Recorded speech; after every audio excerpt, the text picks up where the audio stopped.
Thank you for joining us today.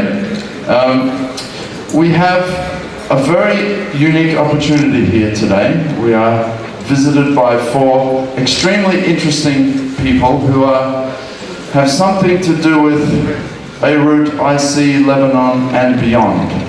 So I've had a chance to talk to them on the phone to learn a bit more about them. So I'll introduce them one by one, and then we have a set of questions that I'll direct to the panel, and they'll share their wisdom. And then at the end, there'll be an opportunity for you to ask them questions. So as you're listening, think about a question that's really going to help you understand something more about what they've brought up. So all of our panelists are successful in areas that grew off in different directions from their formal training at university. They had an idea, they saw a need, had a passion, and stepped out of something safe into something risky. Their success today is a result of past failure, persistence, self-belief, and a passion for doing something or solving a problem that they are deeply committed to. So, in alphabetical order, Mr. Kareem Audi is an e-commerce consultant and a guerrilla marketer. He comes from a commercial background spanning the Levant, the Gulf, and the US, and carries with him a wealth of business acumen, technology insights, and social media. He went to IC but graduated in California from both LAU and NYU with a Bachelor of Business Administration, Management, and a minor in psychology. He shares that he never really found a home anywhere as an employee. Gulfcraft as a yacht manufacturer, sales in commercial real estate, consulting in executive recruitment. Through the trial and error of building a successful online business, he recognized the need for e-commerce coaching. Now he leads a successful e-commerce consultancy, helping entrepreneurs build their commercial presence online. And a quote from Kareem: "I've failed more times than some people even dare to try. My failures, without a doubt, have been my greatest learning experiences, and I credit the success I've had to them." Welcome, Kareem. Next, in alphabetical order, Mr. Ibrahim Ezzeddine. Ibrahim is an educator, trainer, and a speaker in the EdTech field, and is a firm believer that the educational systems we have today are misleading and outdated, unable to catch up with the technological revolution. As surprising as it may seem, Ibrahim was born inside a school. From the moment he opened his eyes to this world, Ibrahim was surrounded by a family of educators. He worked as an educator himself for 5 years, until he got his degree in mechanical engineering from LAU. He and a friend found they had a shared passion for robotics and coding, and in their final year at university, they had to undertake a year-long project to identify a problem and solve it. Through their work, they identified a need in the area of introducing robotics to students. As they addressed that need with a hardware solution, their ideas grew and changed and pivoted to the point where Ibrahim is now co-founder and CEO of Sherpa, an e-learning platform equipping teenagers with skills needed for future jobs. Welcome, Ibrahim.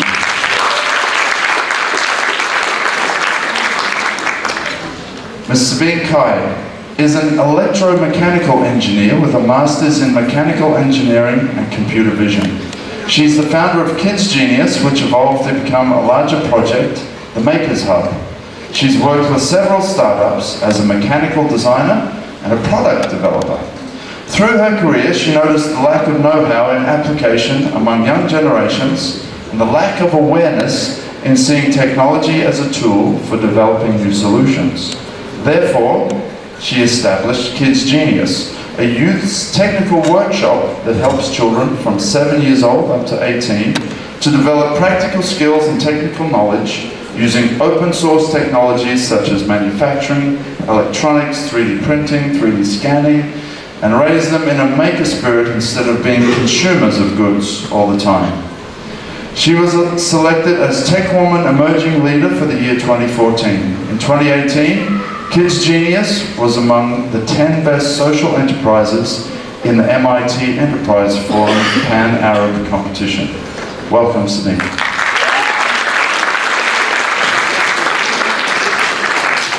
And Priscilla Al-Sharouk is the co-founder and COO of MyKey, winner of one of the tech industry's highest honors, PC Mag's Editor's Choice Award 2019, and ranked as one of Apple's most powerful password managers. She has appeared in Forbes, The Wall Street Journal, and TechCrunch. Priscilla is an IC alumni, class of 2006, Lebanese Bac ES class.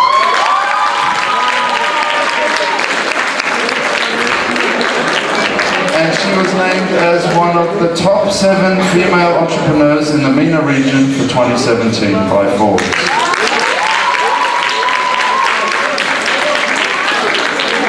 Graduating from AUB with a degree in landscape architecture, the switch from being a successful architect to a founder of a startup company in cybersecurity was quite a leap of faith that not even her parents supported her in. That journey has taught Priscilla many things, one of which is the critical need to be able to communicate effectively, which she now passes on to others in her role as a mentor at Speed BDD, a startup accelerator located in Beirut Digital District. Priscilla now has offices in Beirut and New York and works between them, believing in sharing what she continues to learn on her entrepreneurial journey in the hopes of inspiring others. Welcome.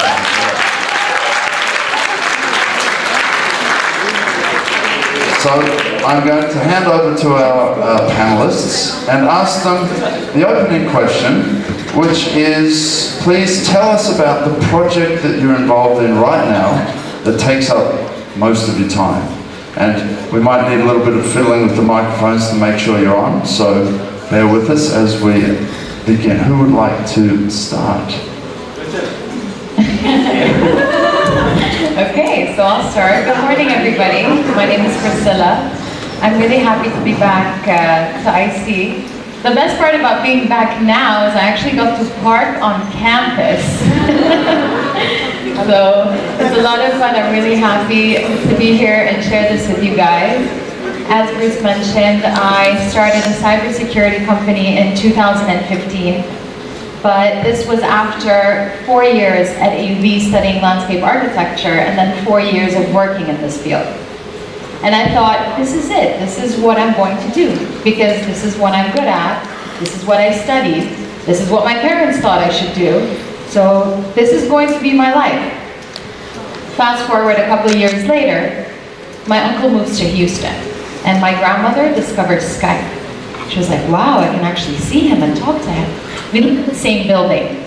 And almost every evening around 8 p.m., she would call me and say, Priscilla, hey, the Skype mishmishing. And I would say, Tita, what do you mean Skype mishmishing? And she would say, come down, log me into Skype, I can speak to your uncle. And I would do that again and again and again. I had some friends over one evening. We started talking about this password issue. My grandma needs to log in, she's forgetting her password, she doesn't know where she put down the paper on which she wrote down the password. A few weeks later, my friend, who is now my co-founder in the company, comes back with a device that looks like a bomb. And I said, what is this? And he said, this device is going to load Skype and call your uncle. And it actually worked. And that was the birth of what today is MyKey, a password manager and authenticator that allows users to log into accounts without a username and password, and by using your fingerprint or your Face ID. And that also allows companies to manage the access of their employees to company-owned accounts. What started off as a hardware device for my grandmother transitioned into what you call an access management platform for individuals and enterprises. Today we have 400,000 customers in 172 countries. And all of this started because we wanted to help somebody solve a problem in a unique manner. If you guys have an idea to do something, you need to make sure that you are doing it in a unique way.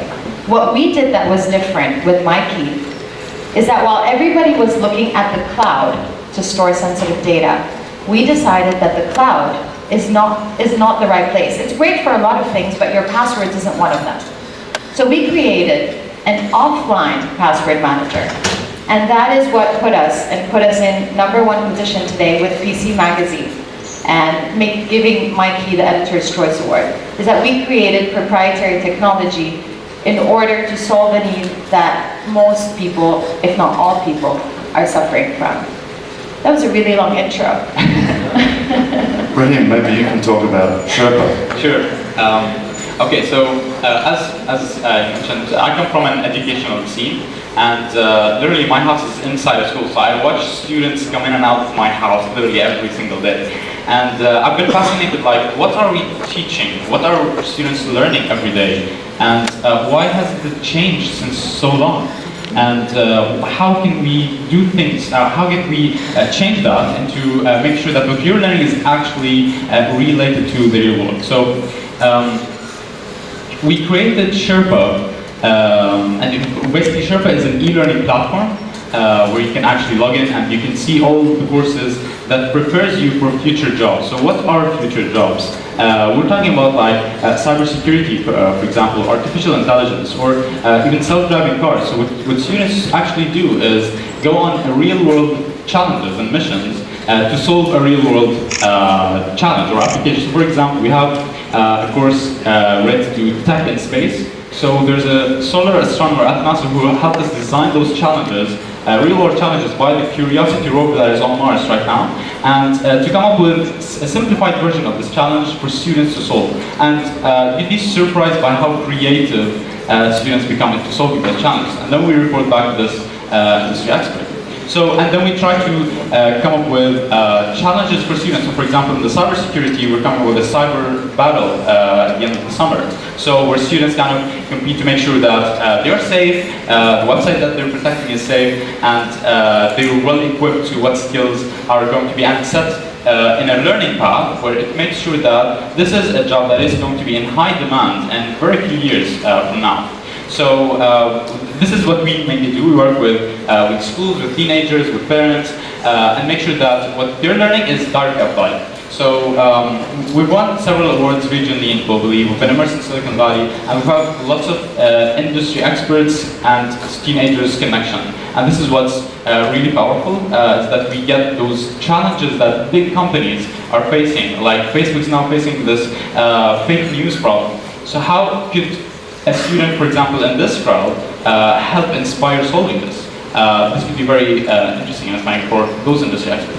So this is mainly what we do. So it's an e-learning, and everything is found online. Yeah. Fantastic.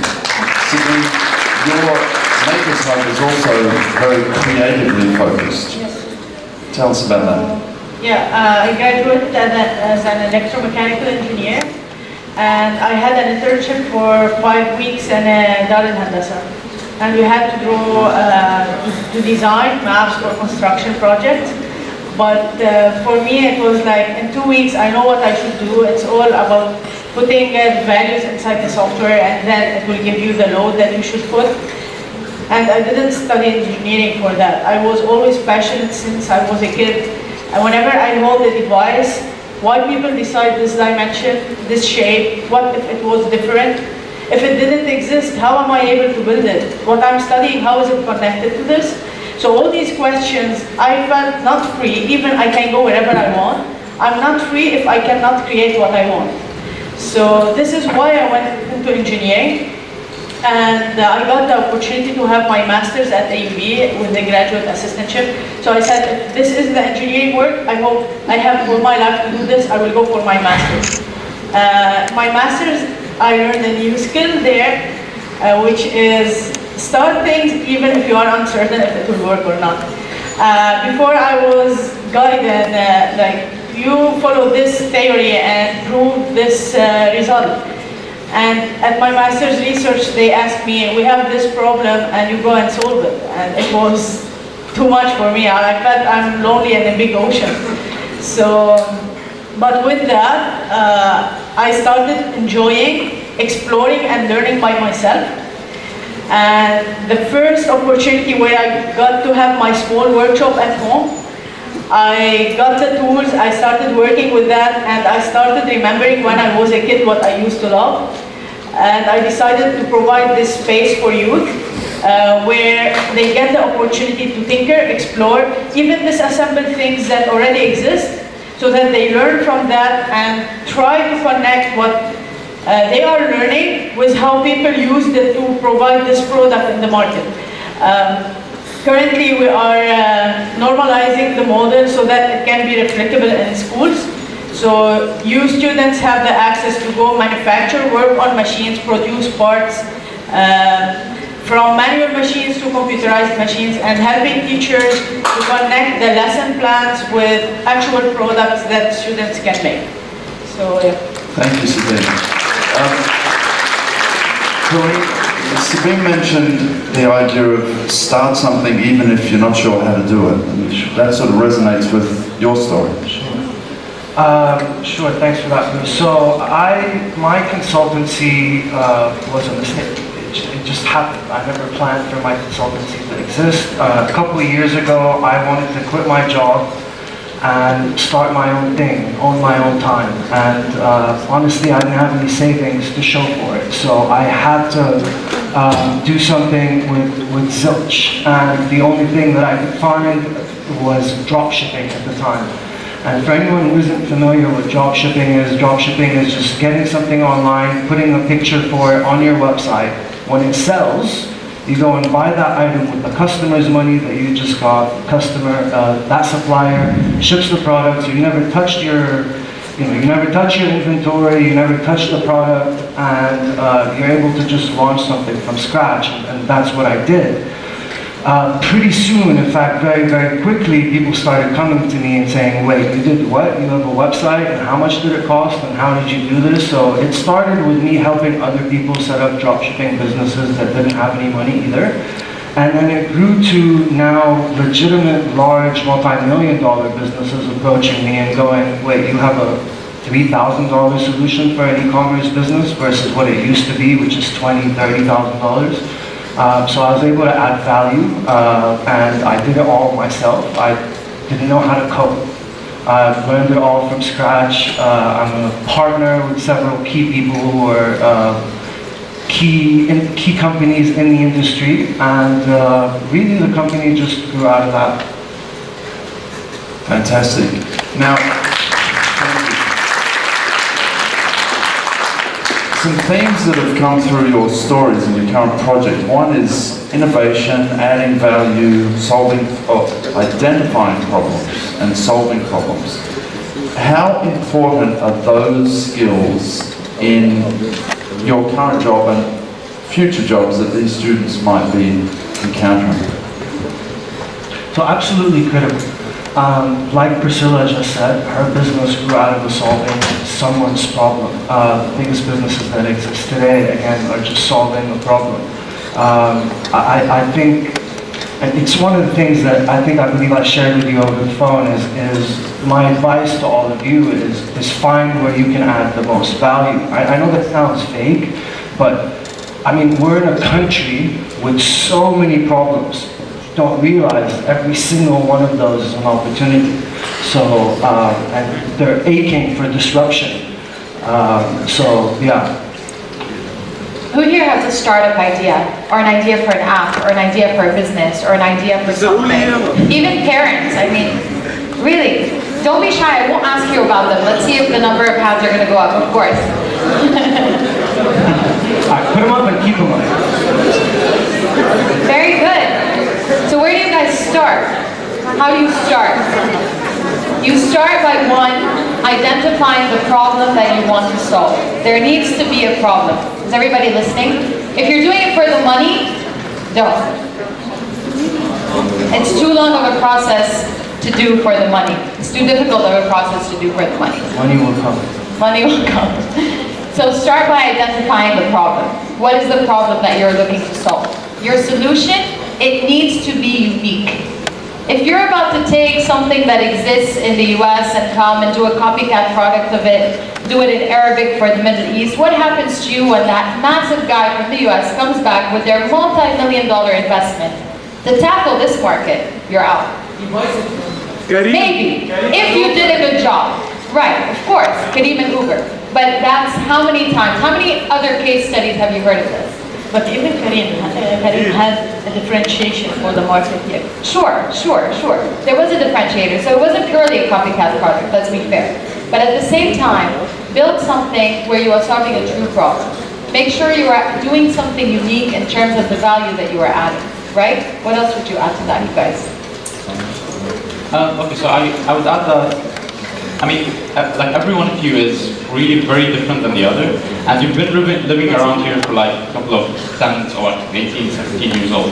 So you at some point in your life, you said that I wish this was done this way, or I wish I could have done this, or I could have, or this is, I don't like how this is happening. I wish there was an alternative or solution. So I think every one of you has lots of potential problems that you can solve. And this is what makes actually like life worth living. Like this is a very general thing, but it's nice to see that with the set of actions that you did, that you contributed, that you added to how people are living and interacting, that you made it a little bit easier or better, and you actually enhance your community or even the region or better the world. So this makes like life in general for you as starting much more valuable, much more meaningful, and it's very satisfying to see that what you did has an impact, has something that is made at least the world at least a better place. This is a very general view of it, but it actually makes you think about it every day you wake up and before you go to sleep every night. And of course, once you identify that, the world is a very busy and crowded place. You have to stand out by innovating, by thinking different, the old Steve Jobs quote. So question like everything really, like certain things are done certain ways, but why? So I think this drives the curiosity and the innovation aspect of any idea really. You know, I just want to, I don't want you to think any of us here, I don't believe any of us here are trust fund babies. I don't believe any of us here had some significant capital to start with. I don't want you to think that you need your parents' approval to start something. One of the things that I told Bruce over the phone the other day is if you go online right now, you'll find the Tesla plans. They're free. They're open source. They're available for you to download. You want to go build an electric car? Go do it. So that leads on to a really important piece in terms of the skills needed to be successful at solving a problem. Now, you've all gone through university and you've learned something in university, some of you that you don't use anymore. But what are the skills that you've picked up along the way, maybe not at university, maybe off YouTube or a friend, that have been most critical in being successful at addressing the problem you're all addressing? Yes, sir. So one of the main skills I learned at university and school is the analytical skill and being able to criticize the answer I have, analyze, and come up with conclusions. This is essential, but beyond that, there are a lot of courses that I don't remember any equation of it. So what is important here to keep learning, I had one day a workshop for people who were 40 plus years old, learning 3D design and 3D printing. And among them, they were multidisciplinary. Some were dentists, others physiotherapists, but there was one engineer, maybe he graduated in the 80s, and he didn't know how to draw in 3D. Imagine now someone introducing himself as an engineer, but he doesn't know how to draw in 3D. You, as students, you already use softwares. So the main skill that people should have nowadays is self-learning skill, where they keep searching and learning in fields that they are passionate about, but also attend workshops in fields that you are curious but don't have the time to develop skills in it. So the only way to keep up to date and competitive is working on your own skills and not rely only on what you are learning at the university or the school. I agree 100% with Sabine, and I think that formal education is one thing. If you guys are here, then you have to learn based on the curriculum that is here. But we have access to information more than ever before.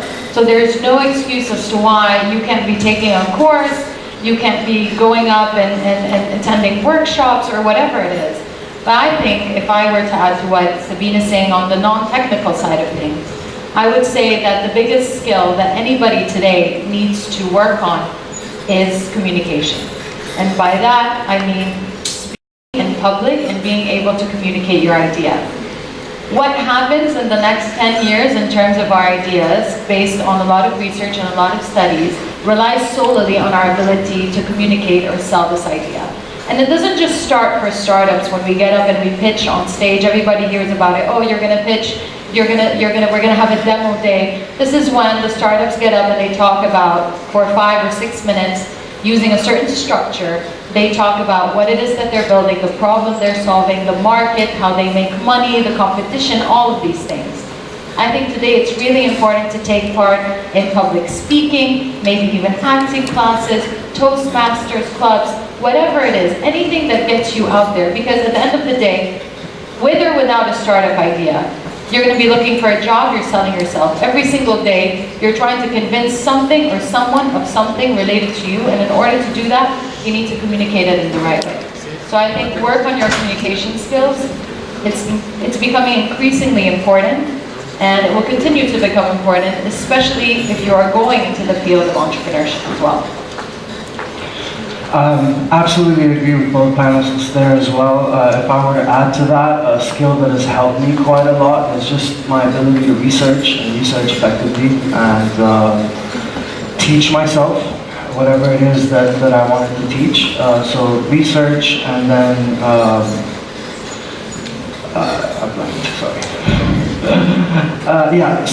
Talking about communication, one of the things that I read that sort of resonates is whatever your business is marketing. So what Priscilla said is so critical.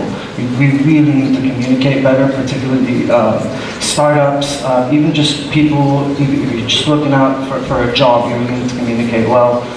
And then I want to add, like, in terms of 2 skills that I think are crucial moving forward.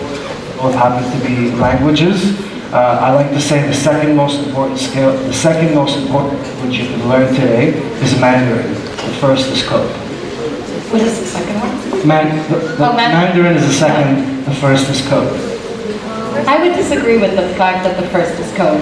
I think the first was code a couple years ago, but I think we're moving towards an era where I don't think coding is as essential, because a lot of software and products are already coming out with automation of these things. So it's becoming increasingly easier to not have to actually code or be a coder, whereas the tools are becoming more powerful. So it's going to soon become almost obsolete, almost like, I think so, yeah.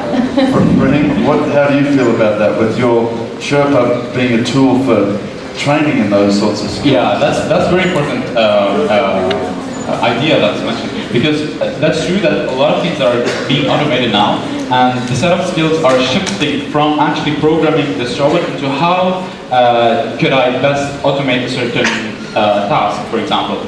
Or going into, for example, how to leverage, for example, AI in the best ways, and then you talk about the ethics of AI and so on. So a lot of the skills are trending and shifting from like deep technical skills into more of kind of soft skills, into leading and managing those, whether robots, whether this program, how the script is running, and so on. So the first step is you have to first understand what's around us. I mean, we don't go into we don't graduate as an AI engineer going through our courses. We make sure that you understand what's out there. And so for example, I'm not sure if you've seen when browsing online, you saw those reCAPTCHA, where make sure that you're not a robot, you have to click those images.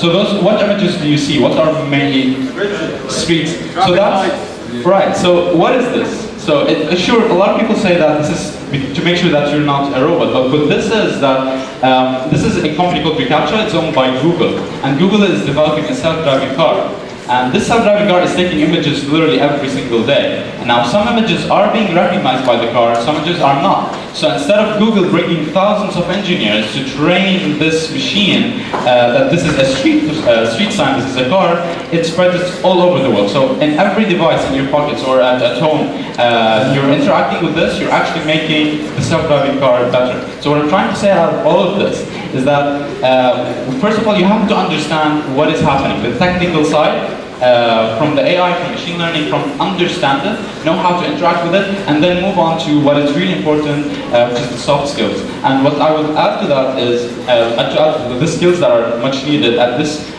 age and like moving forward, like decision making.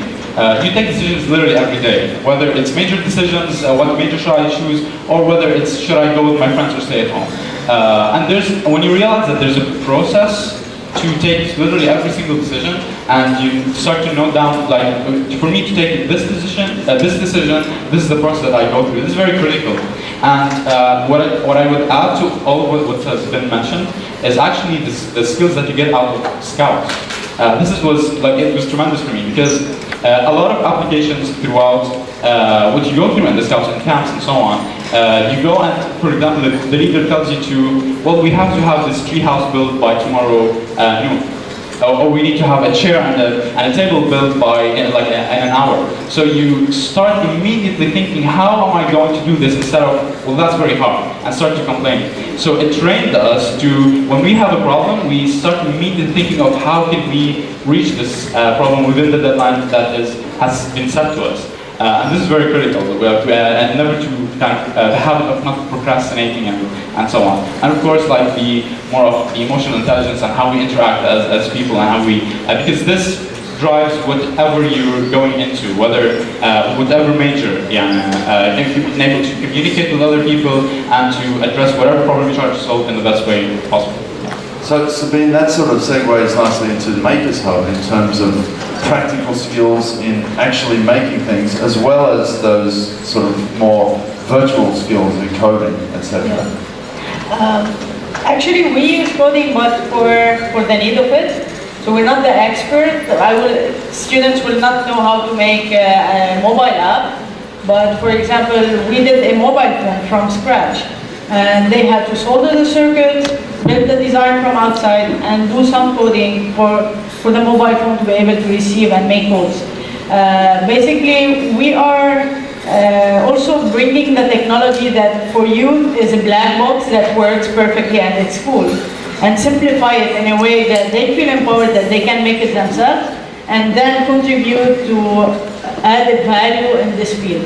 But most importantly, I'd like to share with you one thing. A lot of startups are going in the direction of, let's say, acquisition of new markets, artificial intelligence to get more clients. This is very good, but there is also a lot of room for innovation and using technology for helping others, not only also the environment. Like people who have Parkinson's, they cannot eat alone. And if we can design products, hardware products, using technology to help them be more independent, for me this is a good use of technology, because as we are moving forward, I look at people, they are very good at coding, but they don't have life skills. Like if the window is not closing, they will put a cover and they cannot fix this. So we're becoming the machines. We wait Google to tell us what we are most likely to do now, because we cannot make decisions ourselves. So let us all together, we should not wait for the technology to be brought for us. We can also contribute to it and move it in a direction that is good for the human being of every person on this earth. So there is a lot of room other than just developing the technology for more profit, more growth, and more money. Fantastic. Now,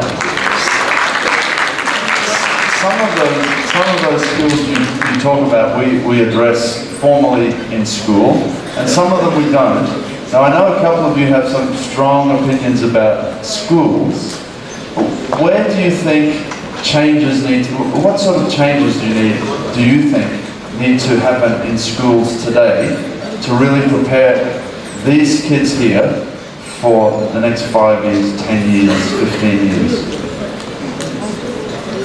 Okay, sorry. So, as I mentioned, that every single one of you is different.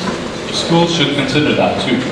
Like, I say that every one of you has totally different interests and ideas and plans and projects that you want to do. So instead of having a kind of a more or less standardized model, have every single one of you run in a different learning path, not just one curriculum for all. And I think this is like incredibly crucial, like to adapt the curriculum to every single one of those.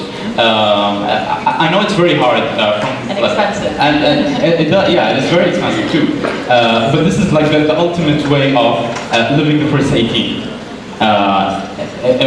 That's one thing. And second, like literally have an environment where everyone is free to like literally take and unleash whatever you're creatively passionate about. Unleash whatever, literally whatever it is, and in whatever major it is. Make sure that you're leveraging, whether it's technology or whether it's social media that you have in your phones, to this particular interest. And yeah, I think like take what you're interested in like really seriously, not just when you're free at home in the weekends. Like this is absolutely, because you're not going to remember what grade you took on your chemistry exam in grade 7, for example. You are going to remember what project you did with your friends, for example, and this will inspire you from pursuing whatever degree you are. So like pursue your passions as seriously as how you're pursuing your academics. I think this is crucial, so thank you. I think in addition to the fact that the standardized schooling system that just caters to this is who you need to be, these are the grades you need to have, these are your grades up against everybody else's because you're constantly in comparison to everybody else. You're not in comparison to anybody else but your full potential. So in order to do that, you need to be built up to your full potential. And to do that, I know a lot of us are saying, oh, take your passion, do it 100%. But to everybody else in the room who doesn't know what the hell they want to do yet, that's totally fine too. But go out and experience things. I feel like what the school is missing is a link between the little bubble that we live in here and the real world. Right?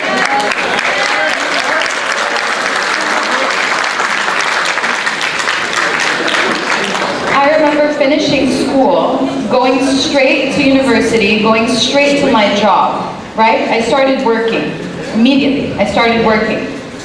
I had somebody else who finished school, went to university, did their master's, did their first bachelor's degree, then they went and did their master's, and then they did a PhD, and then they came back, and they couldn't get a job. And I got him a job at the architecture firm that I was working in. This guy's name is Laurent. Laurent came to me and he said, Priscilla, I made a massive mistake. And I said, what? And he said, instead of going out into the world and actually working and figure out what I want to do with my life, I kept on studying and studying and studying, and now I come back, 4 years later, you're a master at this, I know nothing, and nothing on the ground, I know everything theoretical. So it's great to study in books and sit behind these things, but it's as important to go out into the world and try things on the ground.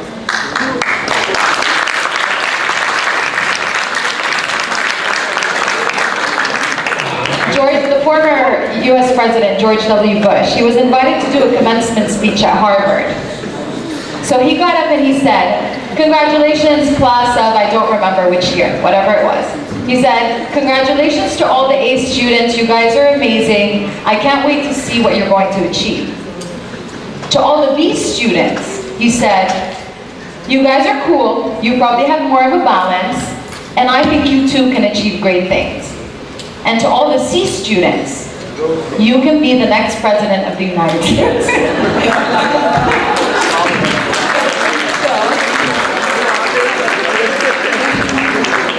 Are you the next president? So don't care too much about your grades, that's what I would say. I'm sorry to all the professors in the room. I was a B student. My favorite people are B students. I don't like A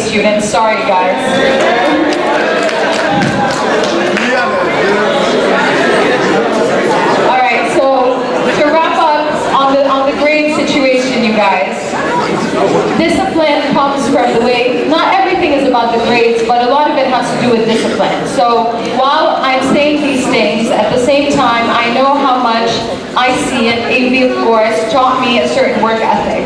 Because as you know, most IC students end up doing, or wherever you throw an IC student, they end up doing something amazing. So I know not everybody's an IC student on this couch, but I'm really biased, it's my school, so I'm gonna say it. But we learn a really important work ethic here, and I say if you can take the seriousness and the discipline and carry it with you into the real world, I think that's where we can excel the most.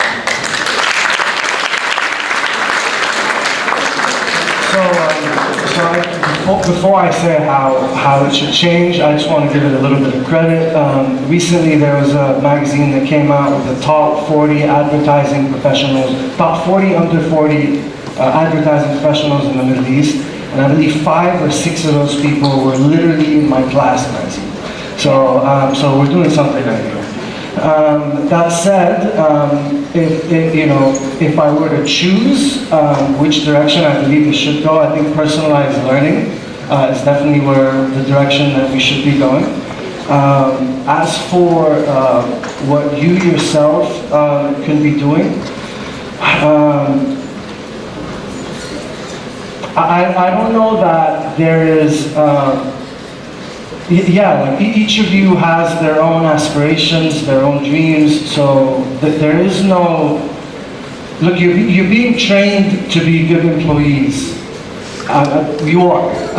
And it takes a brave soul to go, no, I want to do my own thing, and it takes a little bit of risk, and you have to be tenacious, and you have to just keep going and not give up.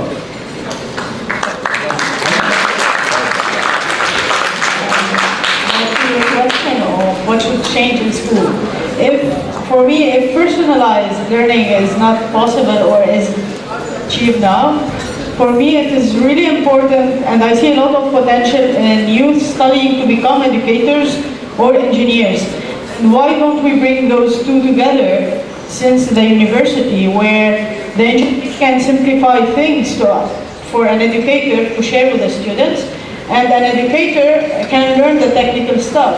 And that way, I'm really eager to see teachers who are not limited by the theoretical learning. I was very excited because when I learned how to swim, because before I was afraid to drown. No? Okay, but when we learned about argument and how it really works, and I was always wondering why it's much heavier than me, cannot go down the sea, and I'm not being able to swim. But bringing those realities in science and technology into our daily life and how we can see it every day is what makes our studies exciting. It is always a dry material when we don't connect it to our daily life. But if you search for answers where people use the theory or this discovery in their products, wireless chargers, how does it work? It's for using inductive current. We learn in grade 10 and grade 11. It was used not only to prove in a circuit how the lamp will be lit, it was used to sell you a product that you will enjoy for charging your phone. So always search for those realities using the science and technology for something that is exciting for us. And this makes the lesson more engaging for us all.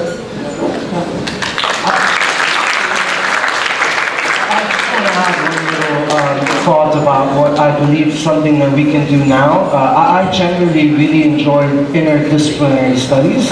I think that the convolution of several topics at once makes something really interesting. And I think entrepreneurship is something that we can offer, and it would be so easy to get experts in the field to offer entrepreneurship classes. And in a way, it is a combination of everything that you're studying. You need art for a business, you need language skills for a business, you need math skills for a business. That's something that I'd love to see. If I may quickly ask, how many of you enjoy playing video games? Video games. How many of you enjoy playing video games? Okay, so 70%. How many of you enjoy solving a chemistry problem, for example? Oh wow, that wasn't expected. You probably have a great teacher. Anyway, okay. So what's fascinating about trends in education is that a lot of people are deeply engaged in video games. And it's striking them because game designers, game developers track the problem of engagement with the students. And I think every single school should, if not hire a game designer, should at least sit with a game designer and understand how are those students addicted to video games, and how can we make every literary subject as gamified as any subject, any video game that you find in the Play Store. That's request number one, is hire a gaming person. Game designer, yeah. Hire a communications coach for the teachers so that they can make it engaging. Yeah, exactly. And I have a last one if you're not done. So the last thing that I would add is that the greatest things that happened in the world came from multiple failures. So for example, SpaceX landing this booster in the ocean. It failed like 4 or 5, if even more times. So what we should encourage more in education is to fail. Like we should encourage students to work on big projects that are hard, that has not been done before, at least in the community, and potentially learn from every single failure. And this is what, because we shouldn't kind of judge upon the ones who fail, but instead encourage failing forward. That's Fantastic. Great. So, I'm going to finish with one question, and the audience is predominantly, if not almost totally, grade 11 students. So, in your journey, grade 11 students, in your journey to this point, you've learned a lot of things, and you've worked hard and you've solved problems. If your grade 11 self walked up on the stage today, what piece of advice would you give them? One piece of advice. What would you tell your grade 11 self now with all the wisdom and knowledge that you have right now? Don't worry too much about parallelograms, you're never gonna fucking use them.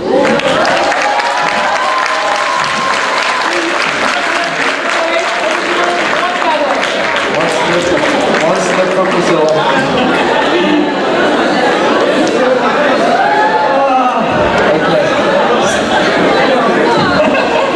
Anything else?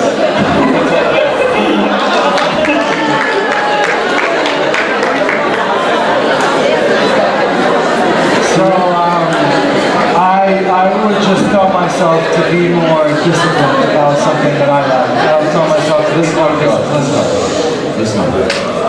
To be more disciplined in chasing what I want. Great advice.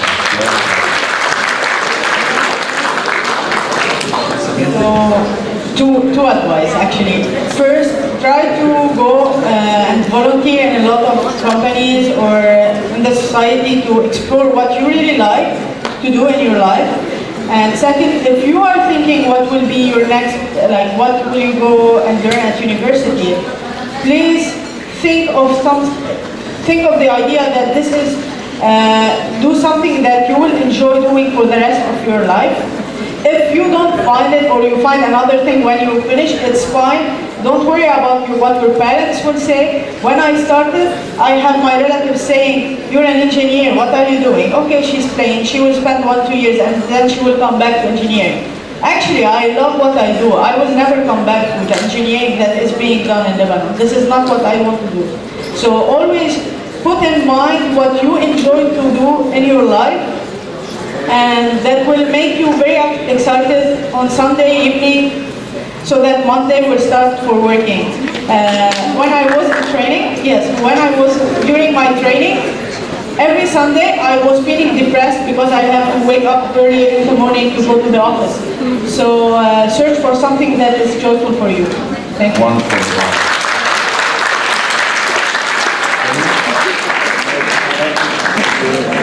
I would tell him to go get a job in what you think you're passionate about now. Because I pursued mechanical engineering, and I only knew that I wasn't passionate about mechanical engineering when I did my internship. The first week when I did my internship, it was like in the third year of my university years. So if I did that internship before I said I want to pursue mechanical engineering, that would have saved me time and money. So I would, yeah, tell him like go get a job and what you think, explore it. You'll figure it out more quickly with this way. Yeah. Right. On a more serious note, and no bad words this time, sorry.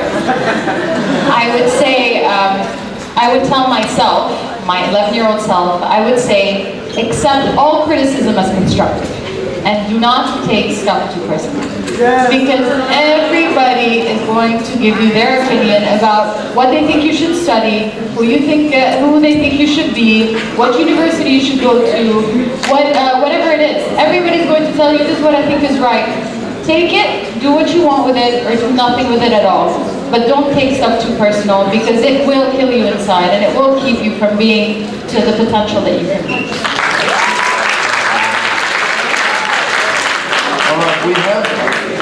We have time for a few questions, so what I would like you to do, if you have a question and I pointed you, stand up, tell us your name, and then ask your question in a voice that we can all hear very clearly. So, who would like to ask the first question? Point.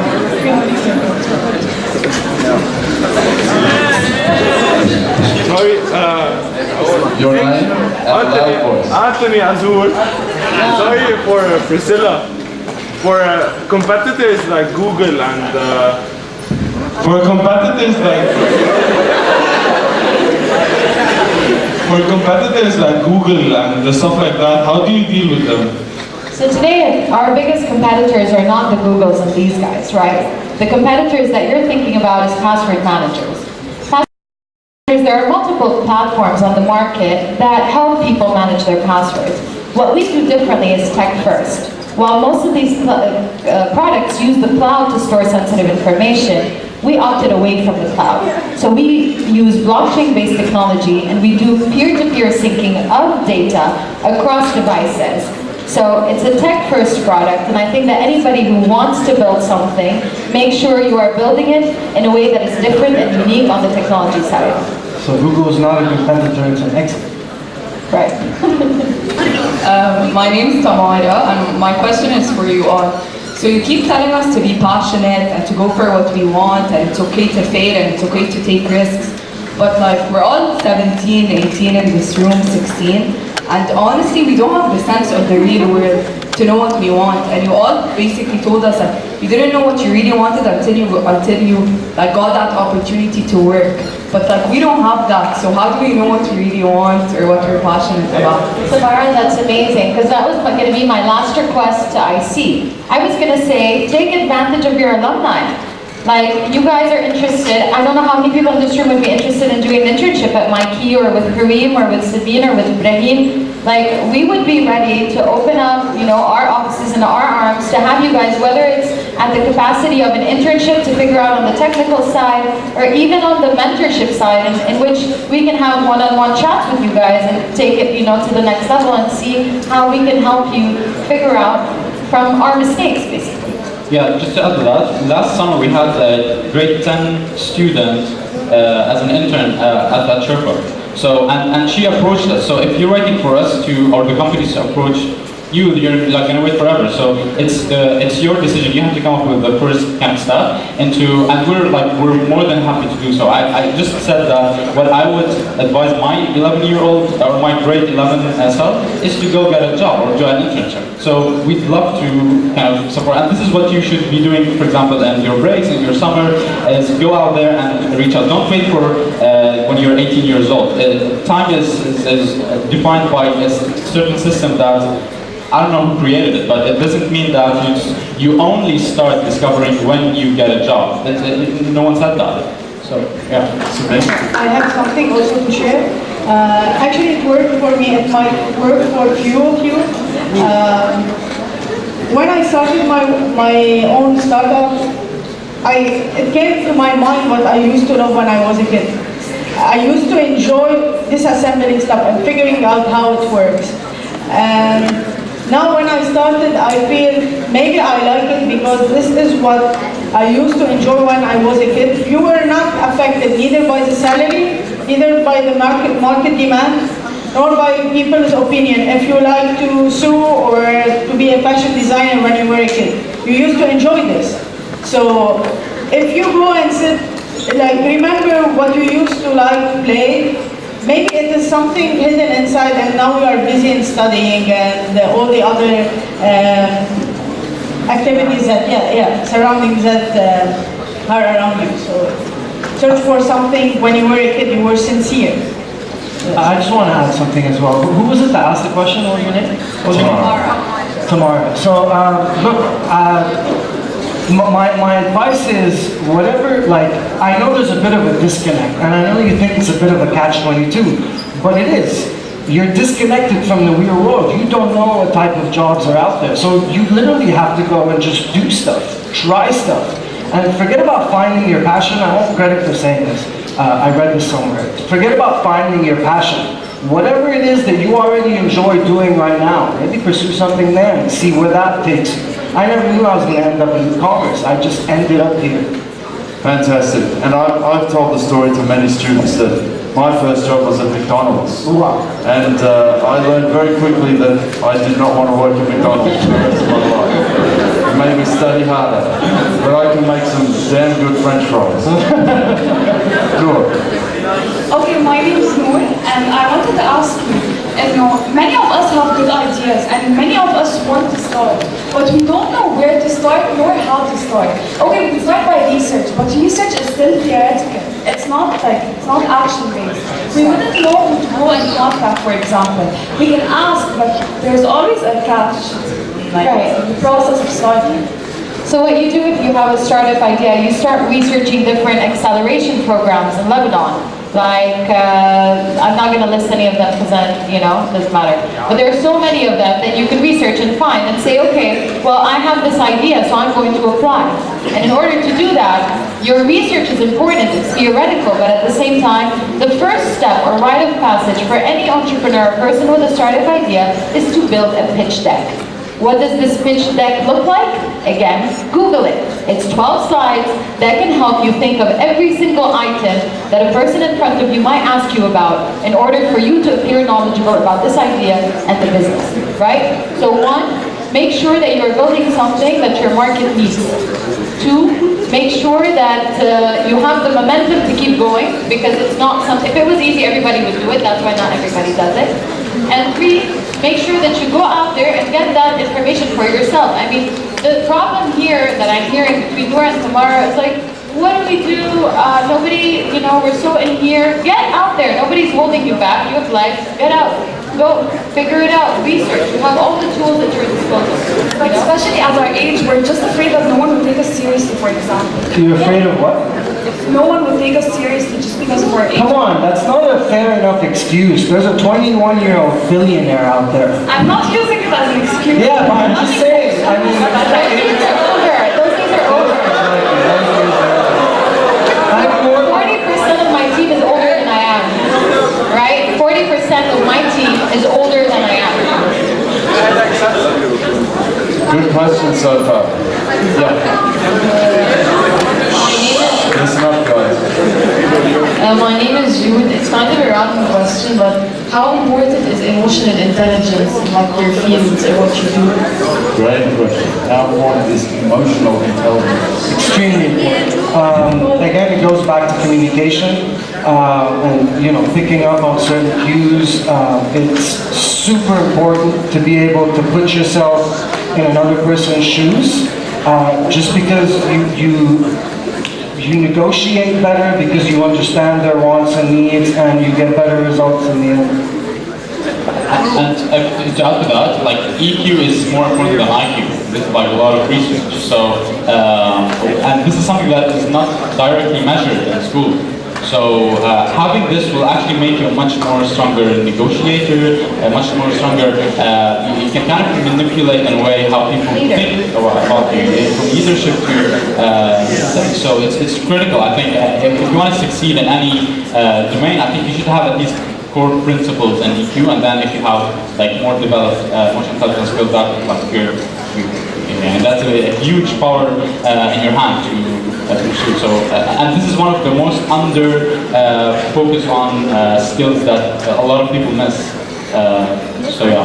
I just want to go back to the question that was asked earlier about how do I start and how do I get taken seriously. I didn't know how to start, and in fact, every time I started my business, kind of depending on someone to help me out, I ended up failing. I only succeeded when I stopped counting on anybody. And I have a little secret for you.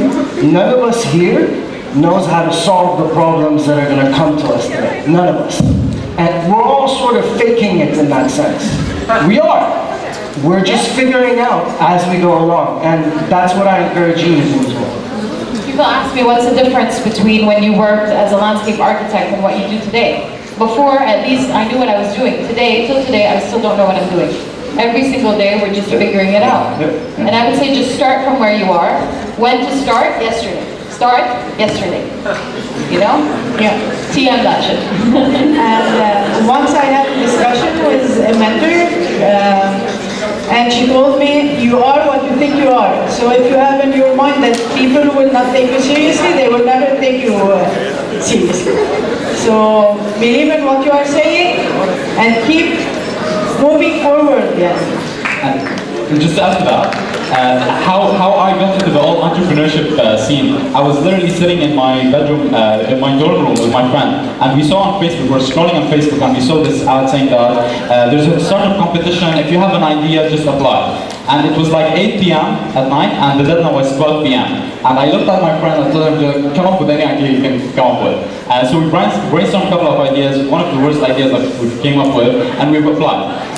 Like it asked for business model, I didn't know what business model was, I googled that, and then I had to come up with projections, and like, how do you think your company will be evaluated in 5 years? I was like, what number do you think? Let's come up with a number, 5 billion, sure, 5 billion. So literally, we did just that, and we applied, forgot about it. A couple of weeks later, I was in a classroom, I get a phone call, I go outside, and he tells me, hey, congratulations, your idea is among the top 10 in Lebanon. I was like, are you serious? This is like, are you sure this is the right number that you got to me? Yes. So I called my friends, I told them, look, apparently the idea that we came up with in our room was the best idea, the top 10 ideas in Lebanon. So anyway, so we got into the competition, and other founders, like others, have raised millions of dollars, and we're pitching alongside. And it was my first time ever pitching. It was the worst pitch I've ever done. But what I learned from that is that those people I'm still connected with. I was introduced to the accelerator that we later joined through that competition.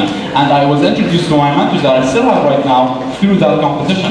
So the initiation of this just application form that I was sitting on, I said that I want to go there, I want to see how it looks like, and it might be interesting and it might be not. I have nothing to lose. So I think just push yourself, like just go, throw yourself wherever you think is interesting, and you'll discover it later on. You have nothing to lose. And one of the, I would add a really important part of that going out and trying is accepting that it's not going to be very successful all the time. Yeah. That some of it's going to be disastrous. I make really good French fries, but I'm terrible at making cheeseburgers. I couldn't do it for some reason. Anyway, next question. Stand up. I'm Mustafa, and I've seen a lot of things outside of school and in the real world, and I practically know what I want to do later on. But at the same time, I can't convert what I want to do and how I do things outside of school with what I want to do later on. So like, my grades still matter a lot for university and everything leading up to my professional career and later on. So what do you think should happen or should change for us to be able to convert what our experiences, our communication skills, our leadership skills that we can acquire now outside of school for our future? I would say time management. Like really just time management. Like what you're saying, exams is important. It will, like you have to, at the end of the day, apply for the university that you want to acquire certain grades. So focus on that. But then you also have free time. You are doing things that are outside of tech. You are going with your friends. This is totally normal. Like every one of us want to go out and enjoy and so on. But have like a clear like time schedule. Like manage your time. Say like from this time to this time, I'm going out with my friends. This is what I want to do. This is what I enjoy. And then after that, I want to actually develop this skill at home through my computer, through this online course, for example. And then I think you can do more or less a lot if you have time management. If you don't, you kind of find it very hard to. I have a lot of things to do. I'm interested in this. I'm interested in this, but I just don't have time. So I think that's I have, yes. So what you're saying is that you still have to have good grades to be able to do what you want to study.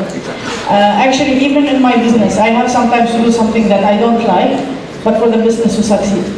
So it is always like this in life. Even if you have a family, maybe you like to have kids, but you don't like them crying at night. So there is nothing that is perfect that will be always the way you want. You have, if this is a rule, you have to do your job and reach where you want to go. Or you just don't go to university and do what you want to do. Okay, next So his parents aren't here to hear that. But my parents are. down the front. Okay, so let's say I want to start something tomorrow. I want to start a business tomorrow. But I have nothing but an idea. How is that possible? Great question. How do we What's start? the business? What's the business? Like, don't tell me that. Just tell me what, like, industry it's in. Any kind of business. I thought you had an idea. So yeah, depending on what I'm going to be real to you and speak to you like you're an adult, for lack of it. No, depending on what that idea is, it may be possible that you can start with this idea with minimal startup, meaning that you, a 16-year-old, can start this idea. But again, depending on what that idea is, I don't know. So I would first put down on a piece of paper and say, what is the problem I'm trying to solve? How is my solution going to make a difference? What is the solution? Is it an app? Is it a hardware device? Is it a platform? Is it a course? What is it? So figure out what that is. Third step is look at my market, which basically means how much money is being spent on something like this in the world today, right? So I would say, let's say I want to create a pair of eyeglasses, whatever it is. I would look at that market and say, okay, how much money is being spent there? I would then look at the business model. How am I going to make money? Okay, I'm going to construct this thing, and then I'm going to sell it at $200 a piece, and I'm going to make this much money out of it. Who are my competitors? That's another question I ask myself. How am I going to reach my market? So these are the things that I would do as a first step when I have an idea, as Noor asked earlier, is I have to do my research. I have to understand what this idea is, what is the value add that I'm having, and how I'm going to sell it, who I'm going to sell it to. These are the questions I need to ask myself. Put that down, package it, research the accelerators and programs that can help you take it to the next level. We should have a startup accelerator within IC. Let's talk about that later. So that's, I think, the best step. And maybe now with the new startup accelerator that we just created, you can apply to that. Just a question for you guys. How many years, maybe show of fingers, how many years has it taken to go from initial idea to where you are now with your sort of main idea? Okay, yeah. 2, 4, 2, Sabine? 2 because we've existed for 2 years. Probably it will take us. Yeah. From when we started, Yeah. 6 years. 6 years. So it's a long process. It takes time, and I would imagine a lot of hours in those years to get it up and running. Yeah. What sort of hour, like in a week, if you 40-hour week is working from 9 till 5. 80 hours would be, well, much more than that. Where would you put the sort of hours that you've devoted? So like I have the luxury now of doing closer to 40 to 50 hour work week. I want to, but that said, I ended up working at all hours of the time. But I'd just like to say this anecdote just to illustrate how hard you have to work, especially in the beginning to get it off the ground. I had an office in Antwerp, which is a co-working space, and people used to come into work at 8:30 in the morning, and oftentimes I'd be asleep in the garden. I was just taking a nap, and I'd been there all night. So for a period of about 6 to 9 months, I used to work about 16 hours a day consistently. And it was, I had a fiance at the time, and it was difficult. It's difficult. So, I would say that I'm sick of people with the busy syndrome, because if you just prioritize your stuff, then you're able to manage. I think discipline that you learn from school and from your parents, etc., is still, time management's really important, is make time for work, but then shut your mind off, because unfortunately it doesn't happen. Even if I'm not physically at the office or working, I'm technically working, because the entire time I'm worried about, oh, how is this going? What's happening? Having offices in New York now with the time difference means that I'm working all the time, which is, I will go mad and I will go crazy. So I think that a big part of it is just saying, hey, you know what, this is the limit, I need to not go past it, because then I won't be able to function, and I will not be able to be the right person I need to be for my team, for my business, and for my investors. more You want to say questions? my name? Where's the microphone? Oh, okay. Hi, I'm Abid, and in IC, in IB, I can speak We'll for get back most. to you, Mr. I can speak for most of us when we say we're being spoon-fed information, more information, and we have Can you raise your voice a bit? We're being spoon-fed information, and we have too many assignments, and most of us do sports.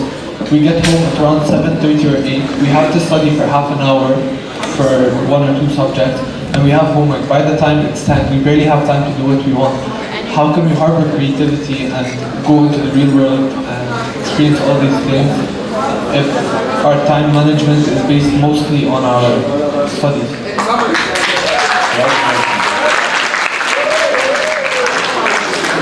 He answered. Someone answered. Go ahead. I'm not the moderator. Yeah, I don't know that that's a question directed at the panel. This panel, you should redirect your anger. I'll give you a couple of phone numbers right after. Sorry, Marie. My name is Karim. So after finding an idea and filling in the gaps, and gathering all your information and research, what would be the next most challenging step? I would say validate that. So now is the easiest time in history to create a website. Literally, if you know nothing about, you don't need to know about coding anything. Really, it's like you can create a website in one day, like tonight, and then go on Facebook and create like a very simple design or post, saying and advertise it to see if anyone would actually be interested in what you thought was interesting. The first step after that research and all of those stuff is actually validating it. It could be not through a website. It could be just like asking all of those people in the crowd, would you be interested in this? Before going and developing or developing a product or building whatever. So the first step is validation, and second is sit down with the person that you think is successful in this domain, that has already reached where you are aspiring to reach. And then listen to him, listen to what advice he would say. And but get stuff outside. So the more it is in your head, the more like you're going to go insane and crazy. So just get whatever you have in your mind out there to as many people as you can, like more than 100 people, and see what they think, and then continue on top of that. I always talk about creating MVPs, which is just minimum viable product, meaning validate your idea. So you can do that, just like Brahim said, with literally within a day you've launched a website, you can do a Kickstarter campaign, or whatever the equivalent of that is here, and validate your idea. Just again, it's the easiest it's ever been to start a business. Whatever your obstacle is going to be your obstacle. It's going to be unique to you.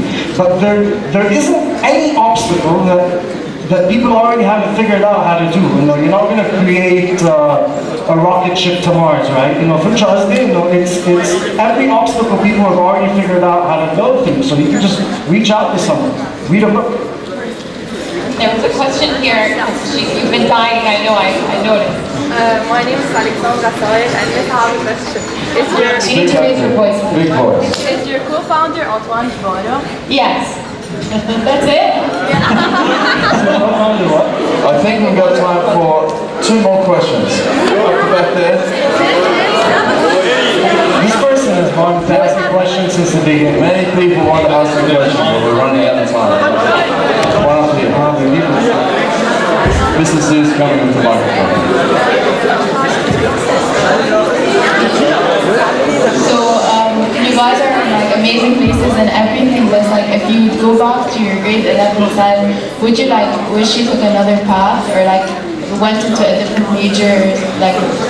Yes. Because as I said, I only discovered that mechanical engineering is not when I did my internship 3 years when I started university. So yes, I would. That's why I'm encouraging you to experiment as much as you can when you don't have school time. Experiment, like literally go out there and experiment with what you think you are interested in. It might seem very interesting when you watch a video or when you read about it online or when you see someone talking about it, but when you actually get your hands dirty into that job and you see how it looks like on the ground, it's totally different. So experience that as much as you can in different fields. Personally, I would do the same. So I like what I have studied and what I'm doing now. I wouldn't study something different. I would just have made more time for things more on the public speaking side. Because I feel like if I had leveraged the communication skill earlier, then I would have been able to achieve things a little bit faster. That's how important I realized it was.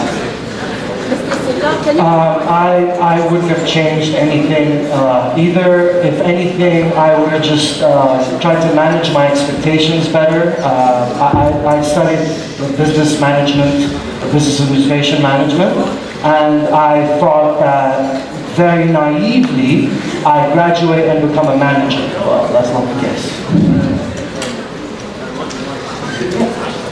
Hello. Just before to begin, I'm sorry for my English because everyone before me are English section and I'm French section. You're speaking just fine. So I have something to say to Noor and Tamara first. International College IC gives us a very big opportunity, which is the job shadowing. But it depends on each one of us how serious we take it. So if a student goes to his dad or his mom and says, Mom, please talk to him and talk to her, this won't work. IC gives us this opportunity so we can do our own researches and we can go in the field that we want to know more about it. So they already gave us since grade 10 and grade 11 this opportunity to make more researches about what we want to do in the future. I take it that serious and I went I did my own researches and this led me to have many connections and I already began my business for the future.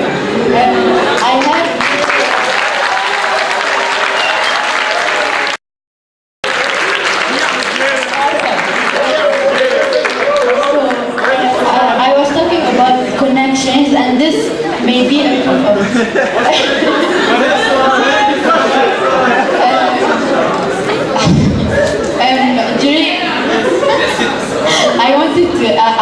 I am an influencer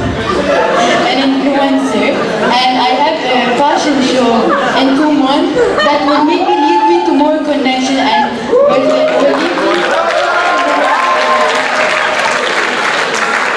So here's to Tamara and Noor. When you want to do your own researches and you take it that seriously, trust me, you'll have what you want to have. French and English is still very much Sorry. So the French and English thing is still there? So on that note, I'm sure many of you have some other questions, and I think that the panelists will be around for a little while longer. So if you have a burning question, then they'll be available for a couple more down at the front of the stage. I would like to thank you all very, very much.